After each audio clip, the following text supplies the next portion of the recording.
पुढची बातमी बघूयात। निलेश घायवळच्या प्रकरणामध्ये पासपोर्ट कार्यालय देखील आता संशयाच्या भोवऱ्यामध्ये येण्याची शक्यता आहे। याचं कारण म्हणजे निलेश घायवळला देण्यात आलेल्या तात्काळ पासपोर्टवरच्या पत्त्यावरती तो आढळून न आल्यामुळे नगरच्या कोतवाली पोलिसांनी नॉट अवेलेबल असा रिपोर्ट पासपोर्ट कार्यालयाला दिला होता आणि यानंतर पासपोर्ट कार्यालयाकडून घायवळला नोटीसही देण्यात आली। मात्र घायवळनं त्या नोटिशीला उत्तर न देताही त्याचा पासपोर्ट कायम राहिला। तब्बल 5 वर्ष पासपोर्ट कार्यालयाने त्यावरती कोणतीच कारवाई केली नाही। यानंतर या वर्षी एप्रिल महिन्यामध्ये निलेश घायवळनं या नोटिशीला उत्तर दिलंय।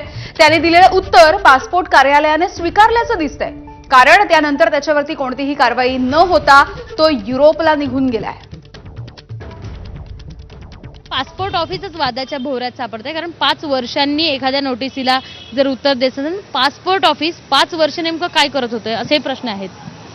पासपोर्ट ऑफिस 5 वर्ष निलेश गायकवाडला संरक्षण देत होतं, त्याच्या कुठे पळून जाण्याला वगैरे संरक्षण देत होतं असं म्हटलं तर ते वावगं ठरणार नाही। परंतु जे पोलीस व्हेरिफिकेशन झालंच नाही, ज्याच्यावर तुम्ही शोकाज नोटीस पाठवली, त्याच्यावर तुम्ही 5 वर्ष शांत राहता, आरोपीला बाहेर पळू देऊ जाता, त्याचा पासपोर्ट रिवोक करत नाही।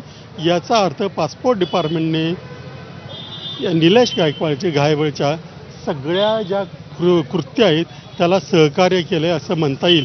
सामान्य माणसाला एखादा अक्षर किंवा एखादा शब्द इकडं तिकडं झालं, एक कॅरेक्टर इकडं तिकडं झालं तरी त्याला वर्षानुवर्ष अडवणूक करणारं पासपोर्ट विभाग या अशा मोठ्या प्रकरणामध्ये का शांत राहिला, 5 वर्ष त्यांनी कारवाई का केली नाही, याचा अर्थ महाराष्ट्राचे पोलीस असतील, महाराष्ट्रातले रेव्हेन्यू डिपार्टमेंट असतील, इतर डिपार्टमेंट असतील, त्या सगळ्यांनी याला सहकार्य केलेलं आहे। कॅमेरामन विजय राऊतसह शिवानी पांढरे, एबीपी माझा, पुणे। अमरावती जिल्ह्यामधल्या परतवाडामध्ये मुंबई, नागपूर आणि अमरावती क्राईम ब्रांचनं एक मोठी कारवाई केली आहे आणि तब्बल 13 जणांना अटक केली आहे। 2 कारवायांपैकी पहिली कारवाई परतवाड्यामधल्या ब्राह्मण सभा कॉलनी इथे झाली।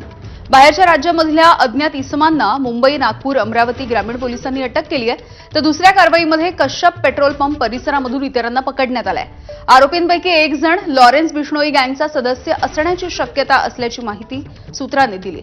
लॉरेन्स बिश्नोई गँग सोबत आरोपीचा प्रत्यक्ष किंवा अप्रत्यक्षपणे संबंध असल्याची पोलिसांना शक्यता आहे।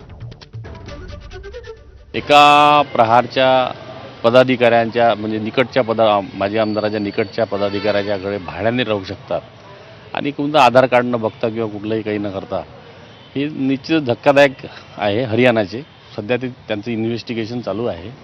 निश्चितच काहीतरी बाहेर पडेल, कारण एका प्रख्यात गँगचा एक सभासद या परतवाड्यासारख्या शहरात इथे तातडीनं कशासाठी येतो आणि त्याच्यामुळं क्राईम ब्रँच पुढील तपास करेल।